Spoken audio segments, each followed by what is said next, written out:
আসসালামু আলাইকুম ওয়া রাহমাতুল্লাহি ওয়া বারাকাতুহু। প্রিয় দর্শক, হতাশা মানুষকে পিছিয়ে ফেলে আর উৎসাহ মানুষকে এগিয়ে নিয়ে যায়। আজ এমন একটি দৃশ্য আমরা দেখতে পাচ্ছি, গাজা থেকে এই বর্বর ইসরায়েলিদের উপরে যেই সাহসী ভূমিকা পালন করছে বর্তমান হামাসরা। এই হামাসের মাঝে আজকে দুদিন যাবৎ যেই শক্তি আমরা দেখতে পাচ্ছি, সেই দুটি শক্তি এক হয়েছে। তারা হলো আল কাসাম ও আল কুফ। দুইটা ব্রিগেড থেকে প্রচন্ড আকারে ইসরায়েলের উপরে আঘাত আনছে গত 2-3 যাবৎ।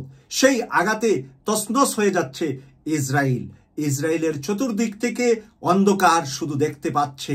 আমরা এতদিন পর্যন্ত যেই প্যালেস্টাইনের নিরীহ মানুষ হত্যা তারা করেছিল, এখন তাদের নিজের ঘরে যখন সেই আগুন জ্বলছে, তখন তারা বুঝতে পারছে তারা কতটুকু জুলুম, কতটুকু অন্যায় করেছে সেই নিরীহ প্যালেস্টাইনিদের উপরে।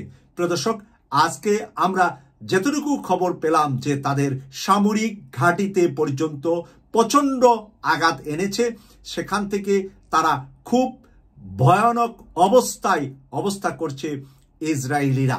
আমরা শুনছি যে ইসরায়েলি সামরিক বাহিনীর ইঞ্জিনিয়ারিং সেক্টরের উপরে যে বোমাবর্ষণ করা হয়েছে, সেই বোমাবর্ষণে অংশগ্রহণ করেছেন আল কাসাম এবং আল কুফ দুটি ব্রিগেড থেকে।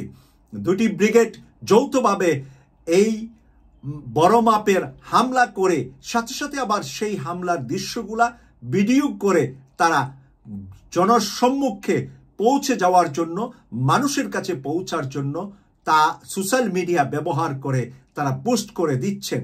এই কারণে আল কাসাম আল কুফ পোস্ট করছেন যে মুসলমানরা জানুক যে তারা পরাজিত জাতি নয়, তারা বিজয়ী জাতি, তাই তারা বিজয়ী হবে। সেই বিজয়ের আশ্বাস যাতে করে অন্যান্য মুসলিম দেশ থেকে অন্যান্য সৈনিকরা উৎসাহিত হয়, গাজার প্রতি সমর্থন আসে এবং গাজাকে সহযোগিতা করতে এগিয়ে আসে, সেই জন্য তারা এই পোস্টগুলা দিচ্ছে।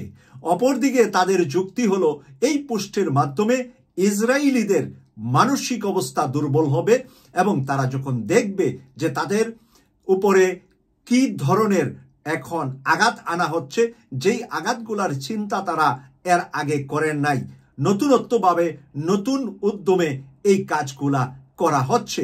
প্রিয় দর্শক, আমরা ইতিমধ্যে শুধুমাত্র ইসরায়েল নয়, ইসরায়েলের সহযোগী যারা তাদের উপরেও হুতিদের আমরা দেখতে পাচ্ছি যে যেই চ্যানেল দিয়ে এত বেশি ব্যবসা বাণিজ্য পৃথিবী জুড়ে করতেন, সেই চ্যানেলের উপরে আমরা তাদের জাহাজগুলার উপরে গত 2 বছরে হুতি মুসলিম যেই গ্রুপটা আছে, তারা সমুদ্রের উপরে যারা নিয়ন্ত্রণ করে সবচেয়ে বেশি, সেই তাদের নিয়ন্ত্রণের কারণে আজকে ইসরায়েল, আমেরিকা সহ এবং তাদের সহযোগী যেই দেশগুলো আছে, তাদের মালামাল ব্যবসা বাণিজ্য করতে না পারার কারণে হাজার হাজার মাইল ঘুরে তাদের অনেক জ্বালানি খরচ হয়ে যাচ্ছে, যেই কারণে ব্যবসায়ও তারা অনেকটা দশ নামছে।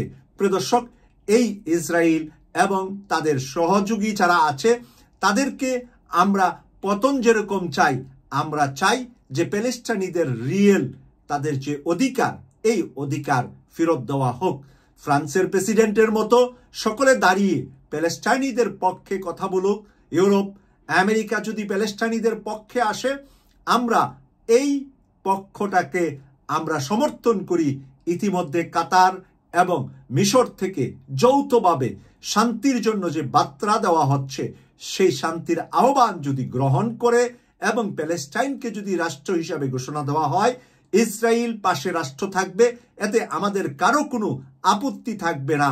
কারণ আমরা চাই ইসরায়েল একটি রাষ্ট্র থাকবে, কারণ এই লক্ষ লক্ষ মানুষকে ইসরায়েল থেকে উঠিয়ে আপনি কোথায় পাঠাবেন? তাই তারা তাদের নিজের ভূমি মনে করেই তারা এই যুগ যুগ যাবৎ এখানে জন্ম যারা হয়েছে, বড় যারা হয়েছে, যারা সাধারণ নাগরিক ইসরায়েলের, তাদের কোনো অপরাধ নয়। নেতানিয়াহুর মতন একজন বর্বর রাষ্ট্রপ্রধানের কাছ থেকে ইসরায়েলের জনগণ এখন মুক্তি চাচ্ছে। তার বিরুদ্ধে ইসরায়েলের ভিতরে, ইসরায়েলের বাইরে অনেক অনেক আন্দোলন হচ্ছে। তাই নেতানিয়াহুর পরাজয়টাই আমাদের দেখার ইচ্ছে। আমরা ইসরায়েলিদের পতন নয়, ইসরায়েলের সাধারণ মানুষের পতন নয়, যারা নেতানিয়াহুর পক্ষ হয়ে কাজ করছে তাদের বিরোধিতা আমরা করছি। কেটিভি 24-কে সাবস্ক্রাইব করে নিয়মিত ব্রেকিং নিউজ দেখার আমন্ত্রণ জানিয়ে বিদায় নিলাম। আমি সৈয়দ মাসুক, লন্ডন থেকে। আল্লাহ হাফেজ।